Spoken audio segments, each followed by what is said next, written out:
پہلی دفعہ اللہ کے راستے میں نکلا، لمبے لمبے میرے بال تھے، جینز ٹی شرٹ میں نے پہنی ہوئی تھی، مسجد میں جا کے بیٹھا،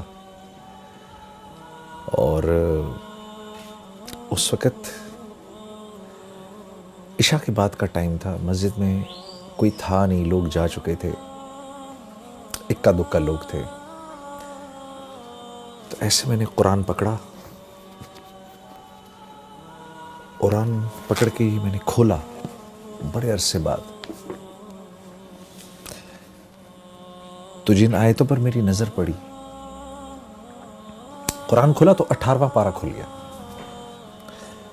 اور جن آیتوں پر میری نظر پڑی اس میں سے پہلی آیت تھی قد افلح المؤمنون،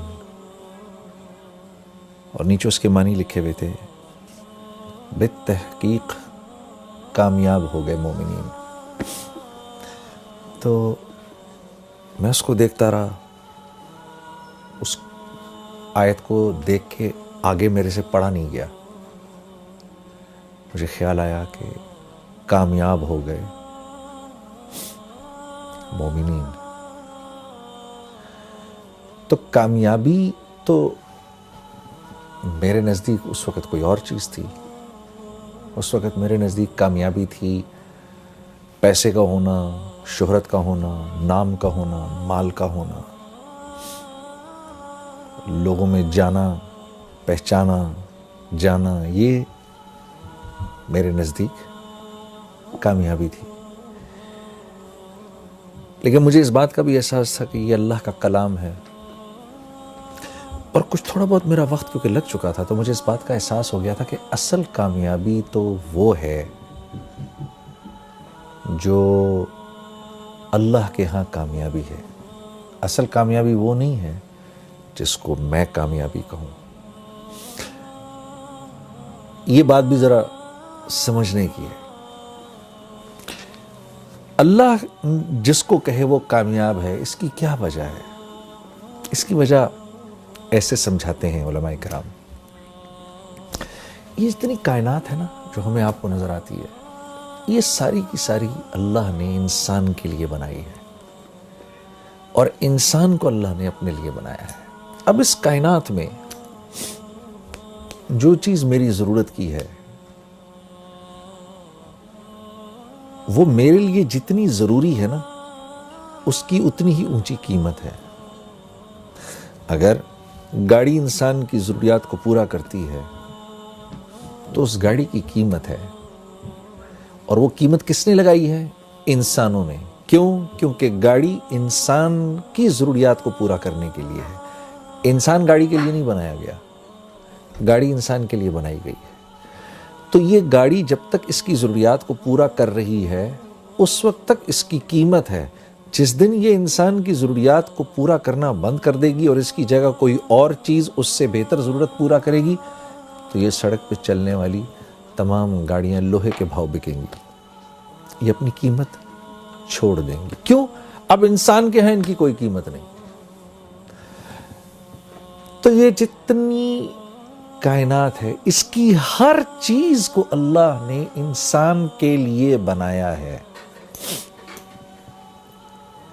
پھل، سبزیاں،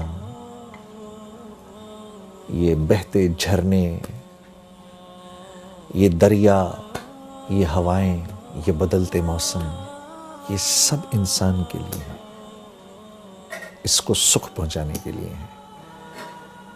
اور اس کائنات میں جو کچھ ہے وہ جتنی انسان کی ضرورت کو پورا کر رہا ہے اتنا ہی قیمتی ہے، اور جو انسان کی ضرورت کو پورا نہیں کر رہا وہ اتنا ہی بے قیمت ہے۔ کیوں؟ کائنات انسان کے لیے بنی ہے۔ اسی طرح کیونکہ انسان اللہ کے لیے بنا ہے تو انسان کی قیمت بھی اللہ ہی لگاتے ہیں، انسان خود اپنی قیمت نہیں لگا سکتا۔ بڑے بڑے بادشاہ آئے، بڑے بڑے کر و فر کے ساتھ آئے۔ فرعون نے تو اپنے آپ کو آ کر کہا انا ربکم الاعلی، میں تو بہت بڑا رب ہوں، کہتا پھرے، کیونکہ اللہ کے ہاں بے قیمت ہے تو دنیا سے تو مرنے سے پہلے ہی اللہ نے اس کو بے قیمت کر دیا، اور مارنے کے بعد اللہ نے اس کو پرزرو کر دیا، اور آنے والی نسلوں کے لیے عبرت کا نشان بنا دیا. کیوں؟ کیونکہ یہ اللہ کے ہاں بے قیمت تھا، اب یہ قیامت تک بے قیمت رہے گا. کوئی اپنے آپ کو کچھ بھی سمجھتا پھرے؟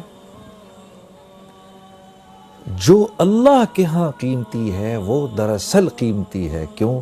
کیونکہ انسان بنا اللہ کے لیے ہے.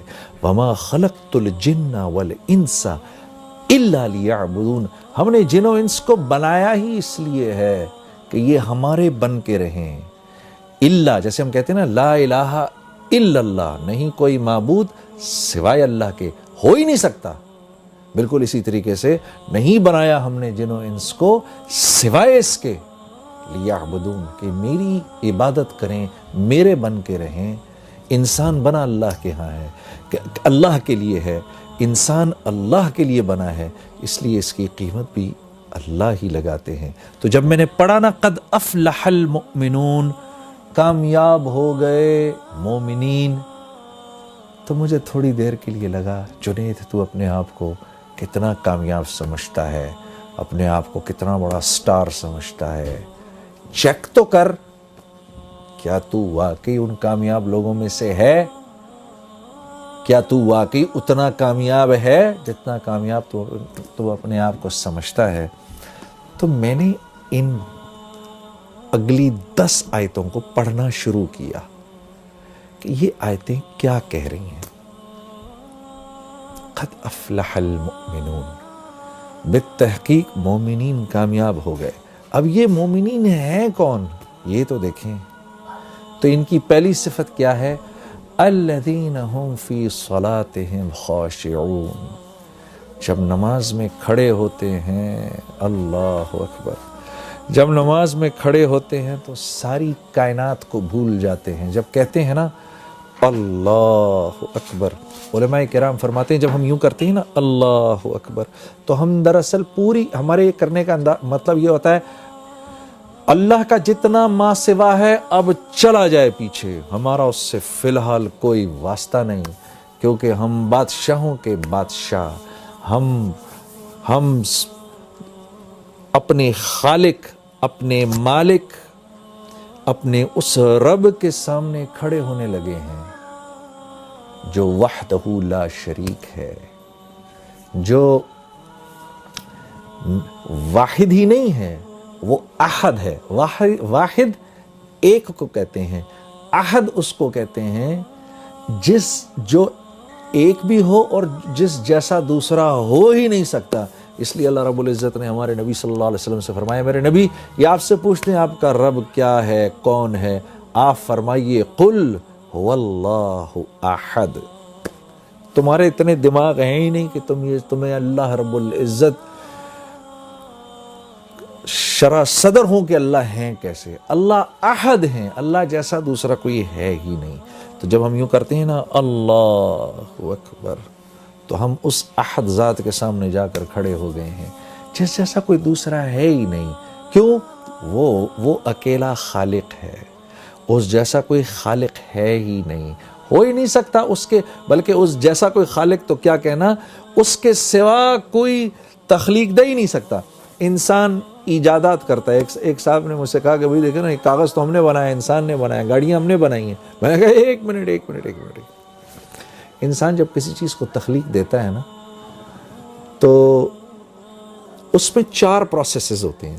انسان کی تخلیق میں 4 پروسیسز ہیں، جن میں سے 1 2 3 اللہ کے ہیں، 1 انسان کا ہے. اللہ کے 3 پروسیسز کیا ہیں؟ جو